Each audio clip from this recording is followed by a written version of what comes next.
हाय, welcome viewers. हमने हमारी last video के अंदर सॉलिडवर्क्स के इंटरफेस को देखा था। इस वीडियो के अंदर हम आगे और कंटिन्यू करते हैं। जैसा कि आप लोग जानते हैं कि हमारी फंडामेंटल यूनिट्स होती हैं लेंथ, मास और टाइम। तो सॉलिडवर्क्स के अंदर हम मल्टीपल यूनिट्स को किस तरीके से सेट कर सकते हैं। सबसे पहले मैं एक न्यू पार्ट ओपन करूंगा।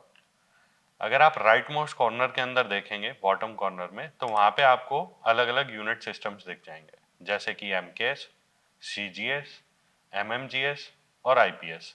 एमकेएस के अंदर हम लेंथ, मास और टाइम को मिलीमीटर, किलोग्राम और सेकंड के अंदर मेजर करते हैं। सीजीएस के अंदर सेंटीमीटर, ग्राम एंड सेकंड्स, एमएमजीएस के अंदर मिलीमीटर, ग्राम एंड सेकंड्स और आईपीएस के अंदर इंच, पाउंड एंड सेकंड्स। अगर मुझे इन यूनिट्स को कस्टमाइज करना है तो वो मैं किस तरीके से कर सकता हूँ, एक बार हम वो देखते हैं। स्टैंडर्ड टूल बार से मैं ऑप्शंस को एनेबल करूंगा, डॉक्यूमेंट प्रॉपर्टीज, यूनिट्स। अब यहाँ पे आप देख सकते हैं कि अलग अलग हमारे यूनिट सिस्टम्स हमें दिख रहे हैं। अगर मैं एमएमजीएस के अंदर काम कर रहा हूँ बट वेट जो है, मेरा जो मास है वो मुझे किलोग्राम्स के अंदर चाहिए, ग्राम्स में नहीं चाहिए, तो उसके लिए मैं यहाँ पे कस्टम पे क्लिक करूंगा, मास सिलेक्शन प्रॉपर्टीज, और मास के अंदर जाके मैं वेट को किलोग्राम्स के अंदर सेट कर दूंगा। ओके। अब जितनी बार भी मैं वेट मेजर करूंगा मेरे इस पार्ट मॉडलिंग के अंदर, तो वो वेट मेरा हमेशा किलोग्राम्स के अंदर आएगा, राइट। यहाँ पे ये मेरी फीचर ट्री से अलग अलग प्लेन है, इनको मैं अनेबल कर देता हूँ।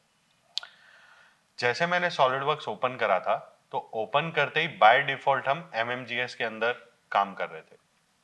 व्हाट इन केस के मेरे को वो इंचेस ही चाहिए, तो उसके लिए हम क्या करेंगे कि सबसे पहले फाइल एक्सप्लोरर में जाएंगे, यहाँ पे व्यू और हिडन आइटम्स को एनेबल कर देंगे।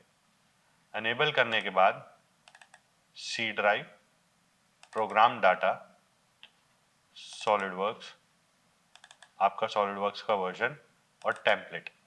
यहाँ पे आपको आपकी जो तीन बेसिक आपके एनवायरनमेंट होते हैं, पार्ट, असेंबली और ड्राइंग, उनकी आपको तीनों की टेम्पलेट्स दिख जाएगी। आप सॉलिडवर्क्स को ओपन करिए, इसको बंद करते हैं और यहाँ से आप उस टेम्पलेट को ड्रैग एंड ड्रॉप कर दीजिए सॉलिडवर्क्स के अंदर।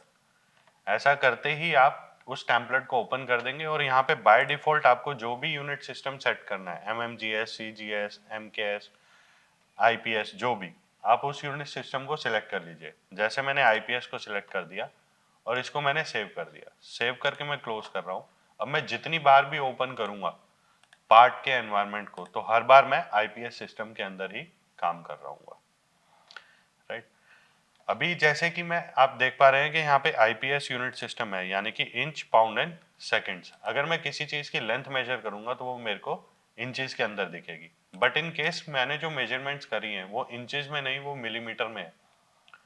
तो मैं क्या करूंगा, भले ही मैं इंचेस वाले एनवायरनमेंट में हूँ, इंचेस के यूनिट सिस्टम में हूँ, मैं ये इसको ड्रॉ करने के बाद जब स्मार्ट डायमेंशन देता हूँ, तो यहाँ पे आप देख पा रहे हैं 5.06 इंचेस है, बट इंचेस की जगह मैं इसको एमएम में भी यूनिट्स दे सकता हूं। तो ये क्या करेगा, वो एमएम में दी हुई यूनिट्स को इंचेस के अंदर कन्वर्ट कर देगा। तो आपको हर बार कन्वर्जन करने की अलग से जरूरत नहीं है। सॉलिडवर्क्स अपने आप से इतना कैपेबल है that it can manipulate between the units and it can do the conversion. तो एक बार स्केचिंग के बारे में हम थोड़ा सा देख लेते हैं। Part, okay. जैसे ही मैं ओपन करता हूं, मेरे पास यहाँ पे तीन प्लेन्स बाय डिफॉल्ट ऑलरेडी हैं, जैसे कि फ्रंट प्लेन, यानी कि अगर मैं फ्रंट प्लेन में काम कर रहा हूं तो इट मीन्स कि मैं एक्स और वाई एक्सिस के अंदर काम कर रहा हूं। टॉप प्लेन, अगर मैं टॉप प्लेन सिलेक्ट करता हूं तो मैं एक्स और जेड एक्सिस के अंदर काम कर रहा हूं। और राइट प्लेन, अगर मैं राइट प्लेन सिलेक्ट करता हूं तो वाई और जेड एक्सिस के अंदर। तो किसी भी दो एक्सिस के बीच में मैं अपने 2D स्केचिंग को बना सकता हूँ। उसके लिए मेरे को पहले प्लेन को सिलेक्ट करना है और उसके बाद यहाँ स्केचिंग के टैब से स्केच के ऊपर क्लिक करना है। जैसे ही मैं स्केच पे क्लिक करूंगा तो यहाँ पे ये जितने भी ऑप्शंस हैं जो आप देख रहे हो डिसेबल है, ये सब अनेबल हो जाएंगे स्केचिंग के एनवायरनमेंट में जाने के बाद। या फिर मैं डायरेक्ट यहाँ पे प्लेन के ऊपर क्लिक करके पॉपअप विंडो से स्केच को अनेबल कर सकता हूँ। अब जैसे ही मैं स्केच के अंदर आया, आप देख पाएंगे कि सारे के सारे ऑप्शंस अनेबल हो गए। अब यहाँ से हम एक अपना स्केच बनाते हैं।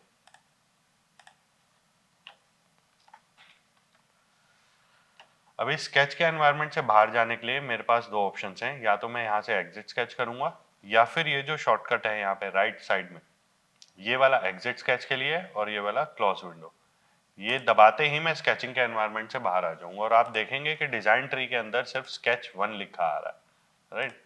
अब अगर मेरे को इसी स्केच को एडिट करना है तो उसके लिए मैं दोबारा से प्लेन सिलेक्ट करके स्केच नहीं करूंगा, मैं इसी प्लेन के ऊपर जाके एडिट स्केच प्रेस करूंगा तो मैं वापस उसी स्केच के अंदर आ जाऊंगा। अब यहाँ से मेरे जो भी मैनिपुलेशन मेरे को करना है वो मैं स्केच का करके और दोबारा से एग्जिट स्केच कर दूंगा।